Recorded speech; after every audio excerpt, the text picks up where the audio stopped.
Eu quero estar errado, mas provavelmente o Snyder Cut do Liga da Justiça será mais um caso de ornitorrinco na indústria do cinema. Só que dessa vez chancelado, ou seja, tendo o fandom no cargo de produtor. Foque no eu quero estar errado, tá bom? Afinal, eu trabalho com cinema e o meu trabalho seria muito mais fácil se todo filme, mesmo os recalchutados, fossem bons. E então agora segue o fio. Vamos voltar um pouquinho no tempo e entender como o filme Liga da Justiça foi concebido. Isso aqui é muito importante porque tem muita coisa distorcida hoje em dia. Após aí um tenebroso outono vindo de Batman vs Superman, onde metade do fandom amou e metade do fandom odiou, temos então a volta de Zack Snyder para um projeto mais ousado ainda, Liga da Justiça, né? E também a volta do Superman, que havia morrido, esse negócio todo. Tudo parecia estar indo nos conformes, nos trilhos, até que a filha do diretor morreu, ele entrou num óbvio cenário de luto, pediu o afastamento do filme e Joss Whedon apareceu para concluí-lo. Apesar de trágico, eu acho importante citar esse caso da filha dele, pois foi um estopim super justo para a saída do Zack Snyder, não só da Liga da Justiça, mas do trabalho como um todo, né? O que aconteceria em qualquer setor, de qualquer job justo aí no mundo, qualquer emprego justo no mundo.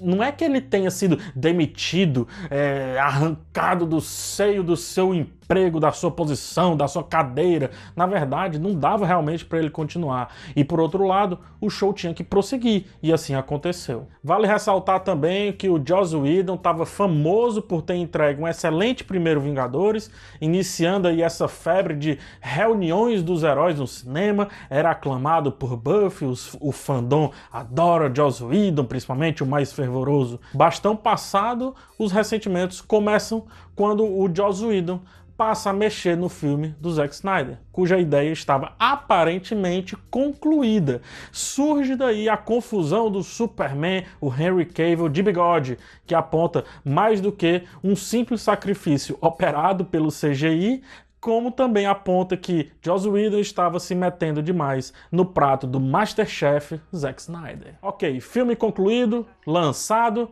e então o fandom se apresentou em divisão, logo no início ali. Tinha o lado do bigode legal, tinha o lado do bigode amopaia, porém o lado do bigode ruim começou a ganhar força, cada vez mais, né? Com razão, porque o filme realmente se provou ser uma colcha de retalhos feito às pressas pelas mãos do novo diretor que apareceu. Porém, depois de pronto, fica fácil o Warner, Zack Snyder e o fandom comprarem um lado, né, da situação. O que fica mais fácil ainda quando o Joss Whedon passa de patrono das reuniões de heróis a acusado de ser abusivo nos sets de filmagem. A reviravolta perfeita para o fandom ser promovido a produtor de um filme que já havia sido lançado. Caso inédito, diga-se de passagem. Não lançar o filme, mas os fãs, todos juntos e uníssonos, sendo produtores, a partir das redes sociais. Pronto, daí temos o cenário.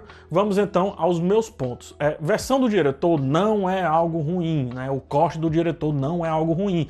Um dos melhores filmes de todos os tempos, o clássico Blade Runner, ficou notório por um corte que nem é necessariamente do diretor, que foi encontrado por uma funcionária no porão da empresa. Esse corte fez sucesso e destruiu o corte original, que não havia ido bem na época do cinema. Tanto que é a versão mais aceita do filme hoje em dia, junto com outro corte, no caso, o corte do diretor, do Ridley Scott. Então temos aí um filme com 3 cortes, se não me engano 4, porque tem outra versão rolando aí também.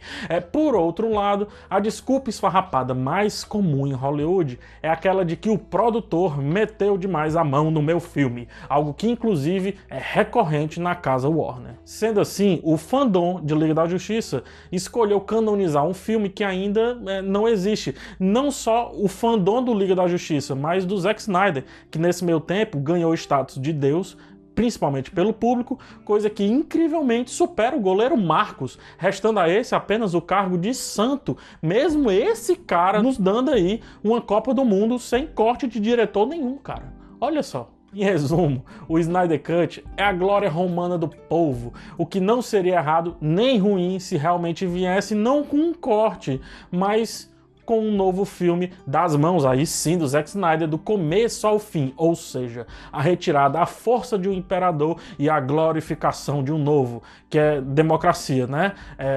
Ou não, já que é império, é democracia? Ou seja, mais valeria um filme que fosse reboot ou uma continuação com aquele jeitão de reboot que o pessoal faz, do que o que vai ser feito, que é um papel de parede em cima de uma parede morfada. Partiremos de um filme com problemas, porém acabado, para uma autópsia, onde o corpo será aberto e, a fim de criar músculos em um cadáver antes magro, será enxertado tudo que possível para garantir um cadáver inchado e de grandeza ilusória. Afinal, morto continua sendo morto, mesmo ele estando agora com mais massa do que quando ele estava vivo. Metáforas de lado, não adianta pegar um filme de 2 horas e transformar em algo de 4 horas com cenas que foram sumariamente deletadas pelo próprio diretor durante a produção, por produtores, e que poderiam nem serem aceitas pelo fandom à época. Pintar um uniforme de um personagem que sequer sabe o contexto dessa situação ao qual está inserido,